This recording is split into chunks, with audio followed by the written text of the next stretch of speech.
বিএনপির স্থায়ী কমিটির সদস্য মির্জা আব্বাস বলেছেন, পুরান ঢাকার ব্যবসায়ী সোহাগ হত্যাকাণ্ডের ঘটনায় গ্রেফতার মাহিনের ছবি আছে জাতীয় নাগরিক পার্টির নেতাদের সঙ্গে, অথচ এই ঘটনার দায় বিএনপির ঘাড়ে চাপানোর চেষ্টা চলছে।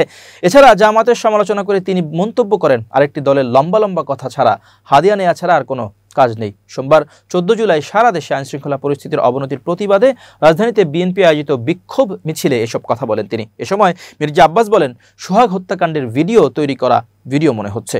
এই ভিডিও বানিয়ে দেশবাসীর কাছে তুলে ধরে বিএনপিকে মাথানত করানোর ষড়যন্ত্র করেছে একটি মহল। এনসিপির নেতাদের সঙ্গে ছবি আছে গ্রেপ্তার মাহিনের। তিনি বলেন, বিএনপিকে আওয়ামী লীগের দিকে ঠেলে দেওয়ার চেষ্টা হচ্ছে। যত ষড়যন্ত্র করেন মানুষের মন থেকে বিএনপিকে সরাতে পারবেন না, এত সহজ না। বিএনপির কোথাও যাওয়ার জায়গা নাই, বিএনপির স্থায়ী ঠিকানা বাংলাদেশ। বিএনপির স্থায়ী কমিটির এই সদস্য আরও বলেন, বাংলাদেশ চিলড্রেন্স পার্টির অনেকে এখন জিয়াকে নিয়ে কথা বলেছে। জিয়াউর রহমান তাদের দাদার দাদা, বিভ্রান্ত হওয়ার সুযোগ নেই। বিএনপিকে অযথা কাঠগড়ায় দাঁড় করার চেষ্টা করবেন না।